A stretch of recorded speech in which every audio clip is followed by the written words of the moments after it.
Just to give people a general bearing of where Trabuco Canyon lies, if you look on a map, Costa Mesa is on the west, and almost 20 miles due east lies Trabuco Canyon, and that's 20 miles as the crow flies. Now, it's a little further going by road, and it's about a 30-35 minute drive on toll roads and maybe about 40-45 minutes on freeways if you don't want to pay the tolls. But the general direction is 405 south. You can take the 133 north to the 241 south, or you can just take the 405 south to the 5 south and then get off on Alicia Parkway and then continue down Santa Margarita Parkway and some small side streets, and then you eventually get to Trabuco Canyon Road, and then Trabuco Canyon Road branches off on a gravel road to Trabuco Creek Road. And that's basically how you get to Trabuco Canyon.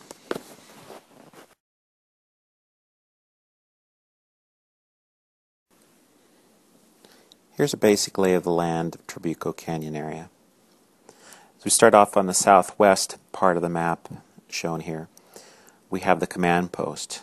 And the command post was set up at the Trabuco Canyon Fire Station on Trabuco Canyon Road. And that was just outside O'Neill Regional Park, for those of you who are familiar with that park there. And OC Sheriff and Fire Department and a number of law enforcement agencies, including reserve units. This is where they basically set up their headquarters. And this is where a number of the news trucks could be seen, with their big, tall satellite antennas. Then about a third of a mile east from here, we had the turnoff from Trabuco Canyon Road to Trabuco Creek Road. So Trabuco Creek Road is this gravel road that goes off into Trabuco Canyon and pretty much roughly follows the Trabuco Creek that you can see. And Trabuco Creek is the major land feature, the major water feature, I guess. And that creek flows down Trabuco Canyon. So that basically splits Trabuco Canyon into north side and a south side. Now, as you go up Trabuco Canyon Road a little to the east-northeast, you get to the White Flag, and the White Flag actually generally was called the RC Airfield. And the RC Airfield was where the helicopters were landed and where a lot of the emergency vehicles were parked. And this was a natural airfield because this is where remote control aircraft are flown, and there was a little remote control airstrip, although the helicopters didn't land on it, but there was a nice big flat area for helicopters to land, and that's where they were conducting most of their air operations from. Then a little bit southwest of the airfield was Aegis Labs, and Aegis Labs was a small engineering facility, and they allowed the volunteers to use the parking lot. So that became a parking lot, for 20, 30 cars, and that's where Kyndall Jack's family was. That was where a lot of the supplies were, the food, the water. Later on, some of the equipment, flashlights, maps, so forth. So that kind of became the headquarters, if you will, of the volunteers. And that place was also referred as RC Airfield because, that generally it was known as RC Airfield. About a mile and a half up the road, we get to the Red Flag, and the Red Flag is where Nicholas's car was found. So that's where the two hikers set off walking from the car. Now, it was believed that they went walking to the Holy Jim Trail, which is another 2 miles to the east. That's the orange flag there. So if that's true, then they walked the 2 miles there to the head of the Holy Jim Trail, and that's where a lot of the search efforts were focused, either at starting from the head and heading out in a number of directions. As you see, the actual Holy Jim Trail goes off there to the north, and then little to the east, but then it does actually end up hooking around, going north and then northwest. So, so you can't see that in that map, but that's the general direction. It was believed that the hikers returning from Holy Jim Trail maybe try to return through a shortcut, if indeed they ever were on the Holy Jim Trail. Now, there's some other theories that think that they may have never been on the Holy Jim Trail, and that's consistent with one of the 911 calls, where it was heard that Nicholas said something to the effect that they had only gone a few hundred meters or a few hundred yards from their car, and then head off into the mountains, either to the north or to the south.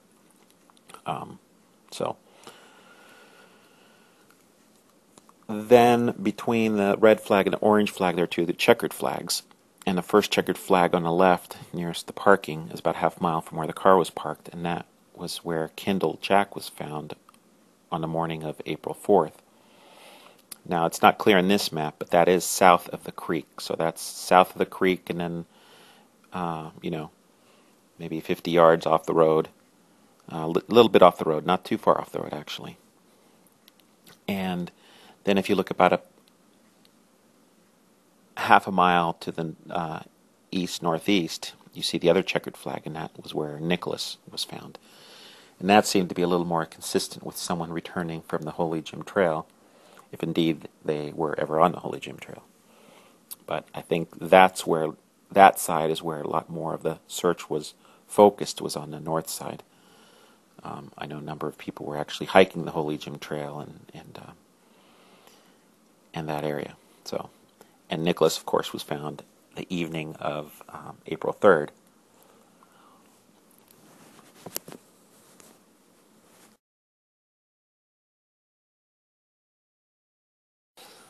This little sketch roughly describes the final lines of communication and some of the events there at the final search and rescue phase of the operation on the morning of April 4th, 2013. It all started out, the volunteer hiker set off by bicycle around 5:30 and rode out to the Falls Canyon area and left his bike. Turned out to be maybe 100 to 200 feet where Kyndall was actually found. But he parked his bike, crossed the creek, and set off on the north side of Falls Canyon, and maybe about 6 o'clock, and climbed up, went maybe about 100 meters in, and then 200 meters up the mountain. So it was only about 300 meters, and it took a good 2 hours to get up.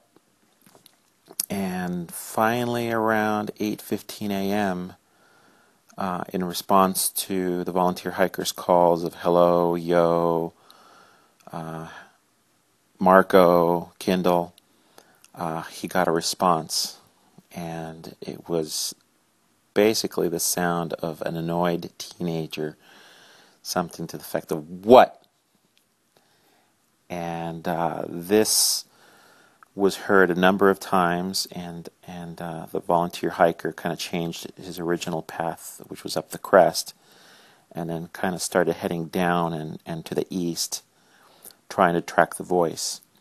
By about 8:20 something, he was pretty sure that this was the missing hiker, so he called, or actually sent a text message off to Jeff Pulaski. Now, he chose text that in that setting that was a little more reliable than voice, because voice communications were really hard to make, especially at that low altitude in the canyon.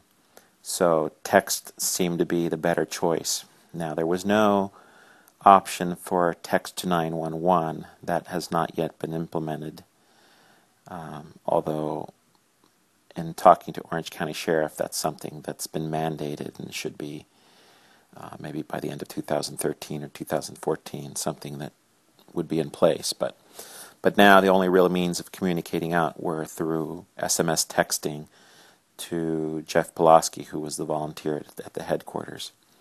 Now, Jeff Pulaski, fortunately, was there on scene.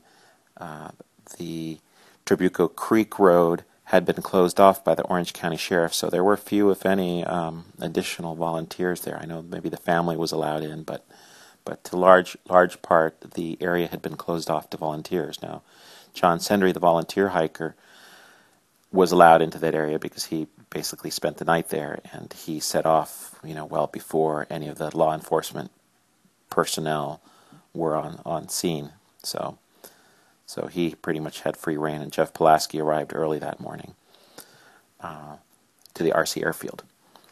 So the text message, the first contact with Kyndall was about 8:15 a.m., and the first text message was sent out about 8:28.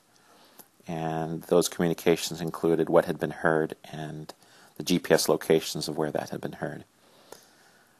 By about 8:34 a.m., Jeff placed the 911 call to the 911 operator via his cell phone. The 911 operator transferred the call to Orange County Sheriff Dispatch, known as just Dispatch. In the 911 call, you'll hear a dispatch. And it took a few minutes to get all the information from the volunteer HQ to the dispatch, just because of some technical difficulties with the cell phone, as far as texting and voice communicating simultaneously. So after a few minutes, dispatch now had the full communication. So now dispatch needed to contact the command post over at the Trabuco fire station. And there were a number of failed efforts, which kind of shows that, this means of communication, even here on day 5, had not been well established. And you can even hear kind of like the frustration of the dispatch operator, trying to reach the command post. But finally, around 8:45, around that time period, the communication has been relayed to the command post by the phone line. And then there was some delay from when the command post received the message until, the air crews were dispatched. Now, there might have been some communications to maybe some of the other ground crew that were now arriving in the canyon. But as far as helicopters, there was no helicopter now for yet another hour or so. And that main helicopter unit was the Air Rescue 5. So finally, about 9:45, Air Rescue 5 arrives on scene to where the volunteer hiker had last, sent his GPS coordinates.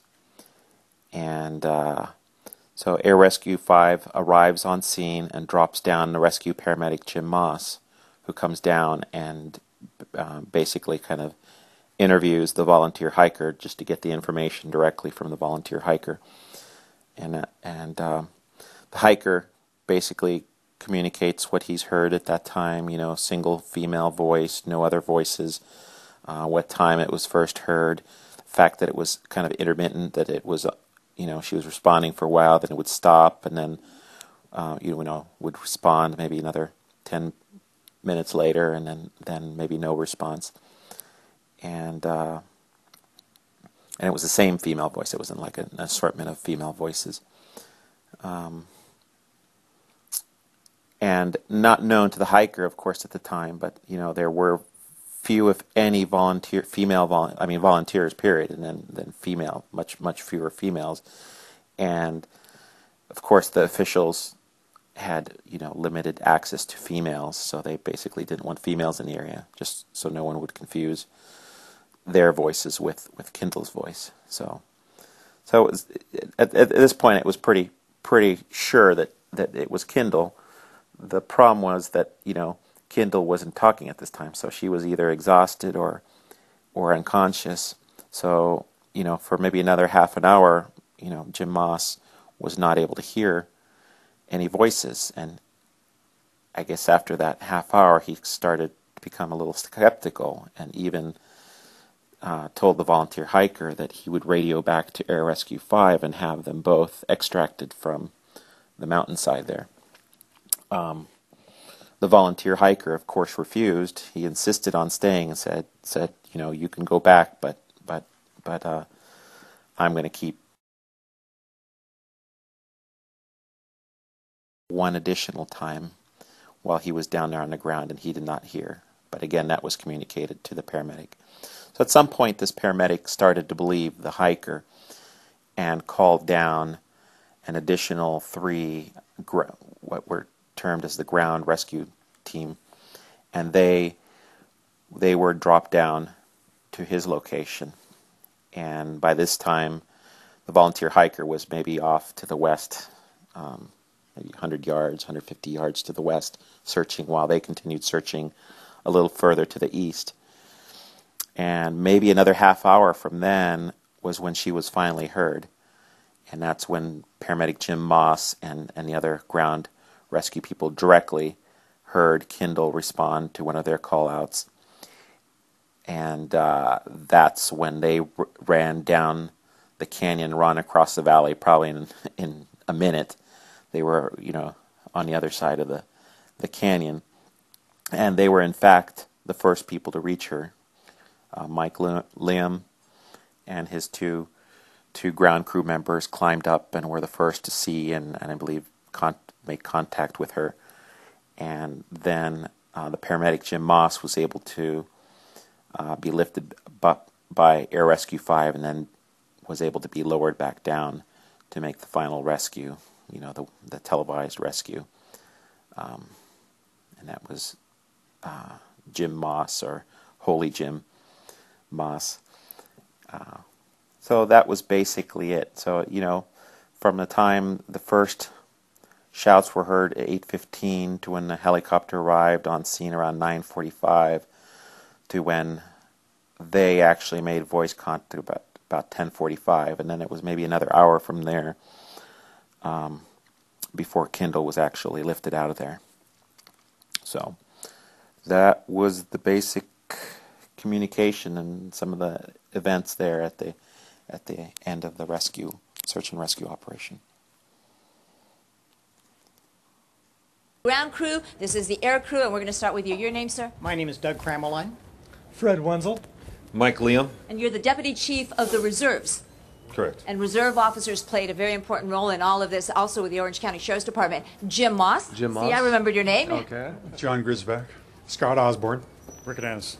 Mark Burnett. Well, I just want to say thank you on behalf of all of our viewers because they've been following this story now.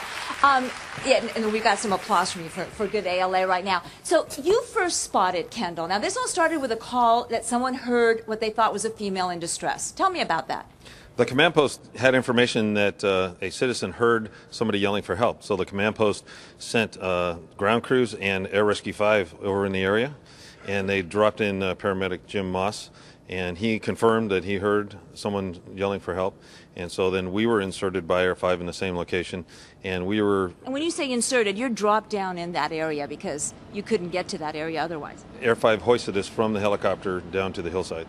And then we determined that the sounds were coming from across the canyon, so then we went across canyon, climbed up into a narrow gorge, and were able to get voice contact with her, then climbed up on a ridgeline and got visual contact with her. She could see me, I couldn't see her. I told her, wave so I can see you, and she said, I can only wave with one arm. I said, well, wave that one. I saw it.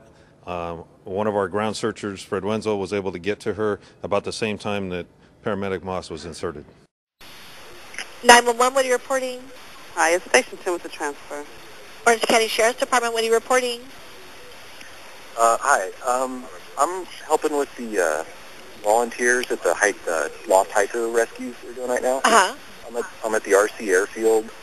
I just got a text message from someone who's reporting a female voice out in the hills right near where Nick was found. I have latitude and longitude coordinates and an altitude. Okay, is it a female voice of the lost hiker or is it another volunteer? He believes it's the lost hiker. I don't think there's any female volunteers out there. Okay. I'm not entirely certain, no. And so you're not hearing this, it's another hiker? Yeah, I got a text from him. He's having trouble getting out. Okay, just a second.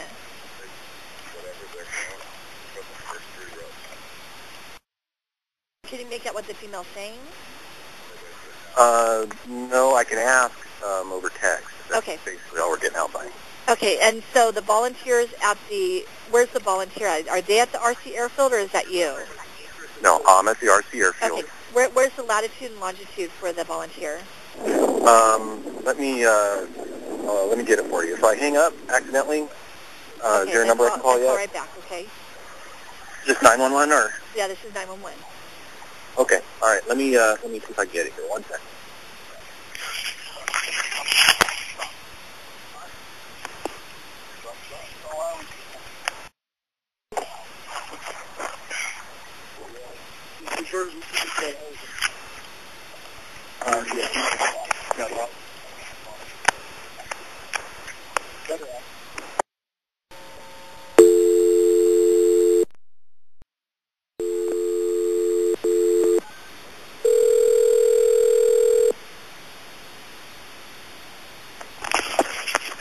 Hello? Hi, it's the Sheriff's Department. Do you have that latitude and longitude yet? Hello? This is Orange County Sheriff's Department. Do you have the latitude and longitude? I'm trying to get it. I keep getting messages and it's knocking me out of my texting. I have most of the numbers here. Okay. Do you have to hang up and get it and then call back? Yeah, I just need like 1 minute with the Okay. guy keeps sending messages and calls and it's just kind of crazy. Okay, get the latitude and longitude and call right back. And you're at the RC airfield, and what's your name? Jeff Pulaski.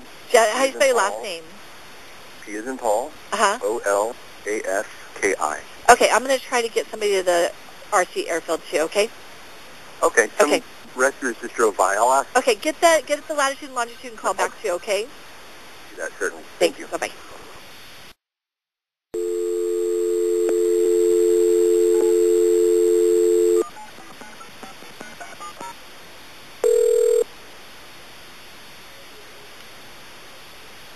Oh, I'm going to get somebody over there too, but if you have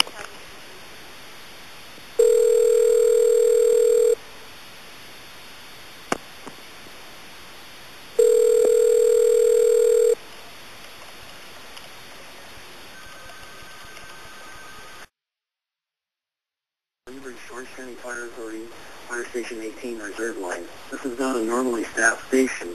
This is an emergency. Please hang up and dial 911. If you'd like to leave a message, please.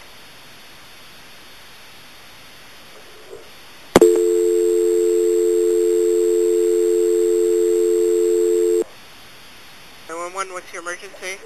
Hi, it's Station 10. This party is advising he's a volunteer that's out there participating in the search. Oh, yeah, we told them to call. Okay, go ahead. Hello? Hello? Hi, are you the one at the RC airfield? Yeah. I have some GPS coordinates and an altitude. Okay, go ahead. 3340 529 117 32035 is the other. No, yours, is it 33 degrees or is it just regular? Yeah, 33. I believe it's 33 degrees Okay. and 117 degrees. And you're Jeff? Yes. Okay, we'll go ahead and post it and then we'll let the officers know. Okay, there's also an altitude at about 559 meters. The guy out there has some electronics, a Garmin or something that's helping him. I also have a series of text messages. The woman has been responding to him. I don't believe there's any female search personnel out there or female volunteers, but I'm not certain. If you guys hear that there's any women volunteers out there that maybe could be confusing it, that can be, getting it mixed up. Okay. But anyway, I'm sorry I'm not more clear. It's just No, that's okay. a bunch of partial text messages and stuff. So Okay. All right, then. I'll let them know. okay. Thank you. All right, bye. Bye.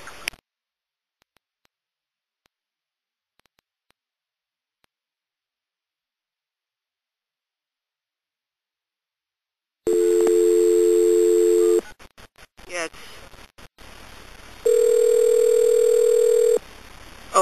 can you put a note on there on what it converts to lat and longitude so we can keep it on there?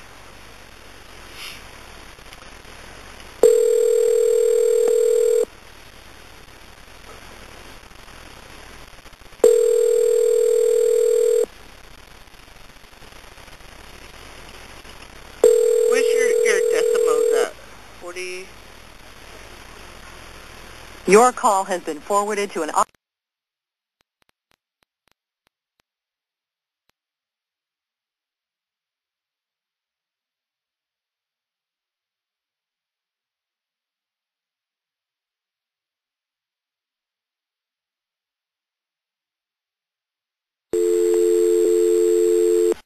he's not answering.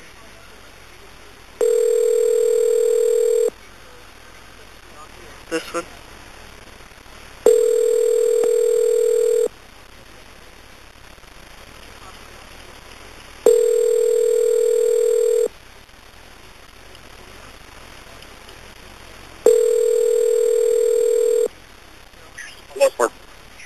Hello? Yes. Hey, it's Cecilia from dispatch. Hey, Cecilia, how are you? Good. Are you working the command post out there?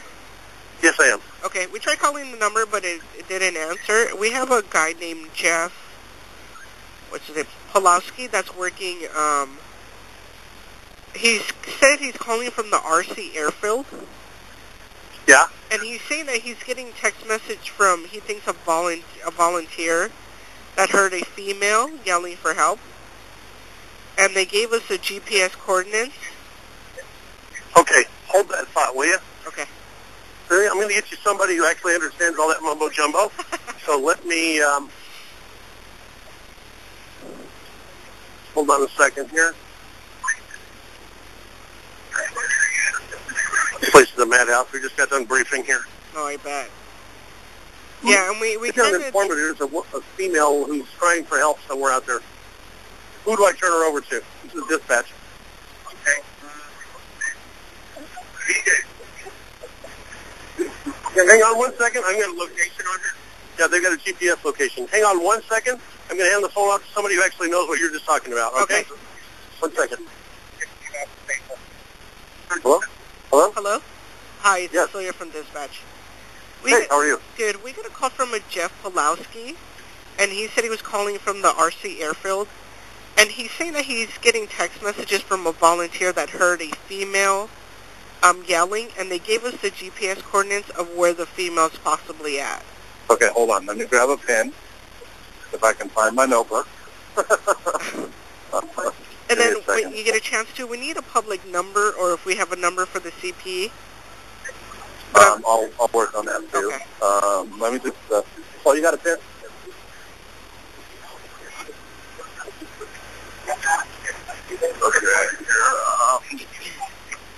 Okay. What are the coordinates regarding this signal? What he gave us was 33 degrees, and then he said it's 40529. Okay. And then it's 117 degrees, 32035. Okay, and that's a female A female that was yelling for help. yelling. And it came through a volunteer, but he couldn't get the number from the volunteer. But the guy Jeff, he's at the RC airfield. I don't know if you know where that's at. Yeah, Jesse. Jeff, Was that the airfield? yeah, Jeff Pulowski, and I have a number for him if you want that. Jeff, can you spell the last name? Polaski, I think. Polaski. Pulowski. Okay, what's his phone number? Okay, and is Jeff Pulowski a volunteer through our mission, or is he a volunteer through the public? Let me find out. Hold on.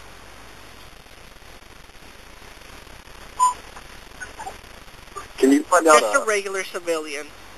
Okay, one second, ma'am. Can you find out a number for the CP that we can get dispatched to call it?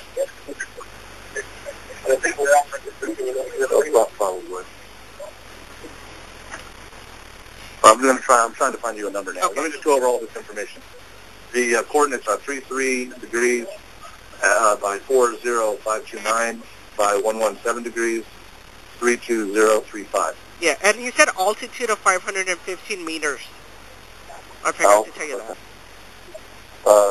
500. 15 meters?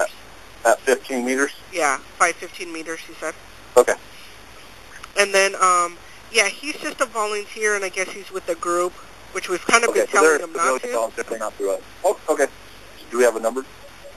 Or we'll go. Oh, can you, do you have it? we did give a number for the CP. Do you have that? We have two numbers. We have... Just try them both, because we're standing by a landline that's unmarked right now. Can you try them both? Yeah, let me have my partner do it real quick. Hold on. Okay, okay.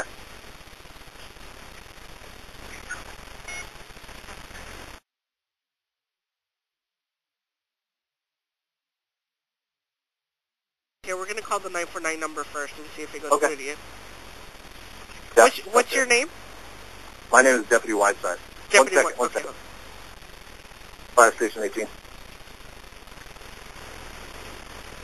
Okay, awesome. Awesome, we're good. I'm on the phone with your partner. Okay. Okay, thank you.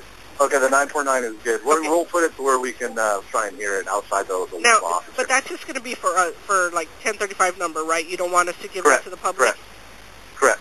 Okay, and we don't have a number to give to the public other than... We have the Gail Krause number.